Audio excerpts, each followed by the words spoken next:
अब मैं आपको बताता हूं कि इस सेशन की शुरुआत कहां से हुई, कि मुझे इंस्पिरेशन कहां से मिली ये सेशन करने की। आज से 3 महीने पहले मेरे नाम से एक कुरियर आया ऑफिस में और उस एनवेलप पे लिखा हुआ था the first life changing seminar of Sandeep Maheshwari. तो जब मैंने उसको देखा तो मुझे लगा किसी ने मजाक किया है, क्योंकि मुझे अच्छे तरीके से याद था कि जो मेरा फर्स्ट लाइफ चेंजिंग सेमिनार हुआ था वहां पे सिर्फ 20-25 लोग बैठे हुए थे एक छोटे से कमरे में और किसी के हाथ में कोई कैमरा नहीं था। तो मेरे को लगा कि ऐसे ही किसी ने वो किया, लेकिन फिर पता नहीं मेरे मन में क्या आया, मैंने उस वीडियो को प्ले कर दिया और जैसे ही मैंने वो वीडियो देखनी शुरू करी तो मेरे तोते उड़ गए। मैंने कहा यार, मतलब था मैं ही स्क्रीन के ऊपर, लेकिन लग मुझे ऐसा रहा था जैसे मैं किसी और को देख रहा हूं।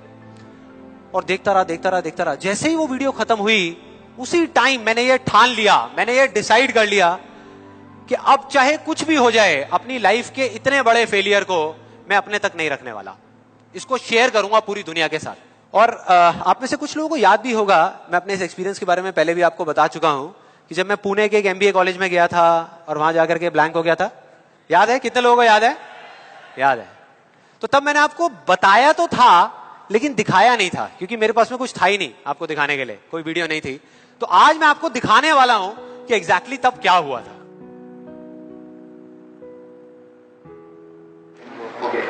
Good afternoon, everybody. Just call me Sandeep, don't call me sir. And just a few confessions before I start off this session. The first one is, please don't look at me like this with all these frowning faces, because that makes me nervous. And to be honest with you, this is the first time that I am speaking in front of so many people. And second thing is,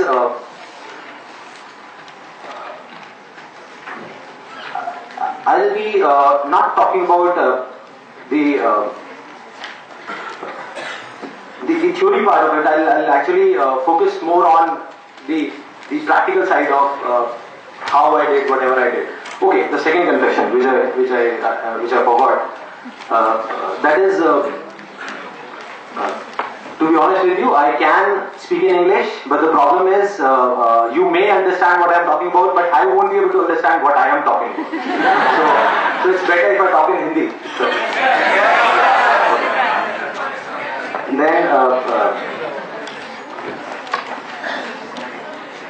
coming on to the point directly, the secret of what I feel is of my success. I started my career, I think, at the age of 13, and okay, so I'll come on Hindi. So I'm sorry. Yeah. So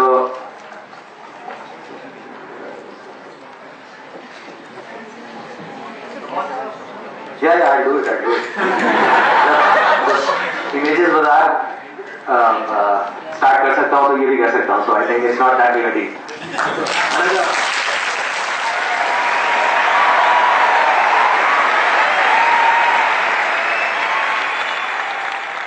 आपने देखा मेरी क्या हालत हुई थी? I think सबका यही हाल होता है जब वहां पे स्टेज पे जाते हैं, इतने सारे लोग सामने बैठे होते हैं, सबका यही होता है। तो जब मैंने ये वीडियो देखी तो मेरे दिमाग में सिर्फ एक ही चीज चल रही थी, सिर्फ एक, कि ऐसा क्यों हुआ कि मैं अपना इतना बड़ा मजाक उड़वाने के बाद भी बाज नहीं आया, और क्या वजह है कि मैं वहां से यहां तक आ गया। लेकिन मुझे ना इसका एग्जैक्ट जवाब नहीं मिल रहा था, मतलब मुझे समझ नहीं आ रहा था कि इसके पीछे वजह क्या है। और फिर फाइनली एक दिन वो वजह समझ आई। मैंने एक कहानी पढ़ी कहीं पर, और उस कहानी के जब मैं अंदर तक गया तो मेरे को समझ आया कि हाँ, ये वजह है। ये कहानी है 2 बच्चों की जो एक गांव में रहते थे। उनमें से एक 6 साल का था और एक 10 साल का। दोनों बहुत अच्छे दोस्त थे, बिल्कुल शोले के जय और वीरू जैसे। दोनों हमेशा साथ साथ रहते, साथ साथ खेलते, साथ साथ खाते पीते, साथ साथ नहाते धोते। नहीं, धोते नहीं, ये थोड़ा ज्यादा हो गया। तो एक दिन वो दोनों गांव से थोड़ा दूर निकल गए और खेलते खेलते उनमें से जो बड़ा बच्चा था 10 साल वाला, वो एक कुएं में गिर गया और जोर जोर से चीखने चिल्लाने लग गया। क्योंकि उसको तैरना नहीं आता था। अब जो दूसरा बच्चा था छोटा सा 6 साल का, उसने अपने आसपास में देखा और उसको कोई नजर नहीं आया, उसको कोई नहीं दिखा जिसको कि वो बुला सके हेल्प के लिए। और फिर उसकी नजर पड़ी एक बाल्टी पे जिसपे एक रस्सी बंधी हुई थी। उसने एक सेकंड भी वेस्ट नहीं किया, उस बाल्टी को उठा करके कुएं में फेंक दिया और अपने दोस्त को बोला कि पकड़ ले इसको। उसके दोस्त ने पकड़ा और वो अपनी पूरी ताकत लगा करके पागलों की तरह उसको खींचने लगा। खींचता रहा, अपनी पूरी जान लगा दी उसने। छोटे से बच्चे ने, 6 साल के और 10 साल के बच्चे ने उस बाल्टी को पकड़ा हुआ था। खींचता रहा और तब तक नहीं रुका जब तक उसने अपने दोस्त को बचा नहीं लिया, जब तक वो बाहर नहीं आ गया। अब यहां तक तो ठीक था, यहां तक तो ये कहानी समझ आती है। लेकिन हुआ क्या कि जैसे ही ये 2 बच्चे जब दोनों एक हो गए, जब बाहर आए और आकर के गले मिल रहे, रो रहे और खुश हो रहे, एक तरफ से उनको डर भी लग रहा था। डर था कि अब गांव जाएंगे तो बहुत पिटाई होगी जब उनको बताएंगे कि ऐसे हम कुएं में गिर गए और ये सब चीजें हुई। लेकिन मजे की बात, ऐसा कुछ भी नहीं हुआ। वो जब गांव गए और जा करके उन्होंने अपने घर वालों को बताया, बाकी गांव वालों को बताया, तो किसी ने विश्वास नहीं किया, पूरे गांव वालों ने। और वो अपनी जगह बिल्कुल ठीक थे, क्योंकि उस बच्चे में इतनी ताकत भी नहीं थी कि वो एक बाल्टी पानी से भरी हुई वो उठा सके। तो इतने बड़े बच्चे को इतनी ऊपर खींचना तो बहुत दूर की बात है। लेकिन एक आदमी था उस गांव में, उसने विश्वास कर लिया। उनको सब रहीम चाचा कहते थे, उस गांव के सबसे समझदार बुजुर्गों में से एक। और सबको लगा कि यार ये कभी झूठ नहीं बोलते, अगर ये कह रहे हैं तो जरूर कोई ना कोई बात होगी, कोई ना कोई वजह होगी जिस वजह से ऐसा कह रहे हैं। और फिर सारे गांव वाले इकट्ठे होकर के उनके पास में गए और जाकर के बोले कि देखो जी, हमें तो कुछ समझ आ नहीं रहा, आप ही बता दो कि ऐसा कैसे हो सकता है। तो उनको हंसी आ गई।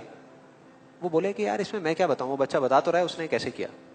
बाल्टी को उठा करके कुएं में फेंका, उसके दोस्त ने बाल्टी को पकड़ा, उसने रस्सी को खींचा और अपने दोस्त को बचा लिया। तो आपको पता तो है उसने कैसे किया, बच्चा बता तो रहा है, इसमें मैं क्या बताऊं। तो सारे गांव वाले उनकी शक्ल देख रहे। फिर कुछ देर बाद वो बोले कि सवाल ये नहीं है कि वो छोटा सा बच्चा ये कैसे कर पाया, सवाल ये है कि वो ये क्यों कर पाया, कि उसके अंदर इतनी ताकत कहां से आई है। और बोले इसका सिर्फ एक जवाब है, सिर्फ एक, कि जिस वक्त उस बच्चे ने ये किया, उस टाइम पे उस जगह पर दूर दूर तक कोई नहीं था उस बच्चे को ये बताने वाला कि तू ये नहीं कर सकता।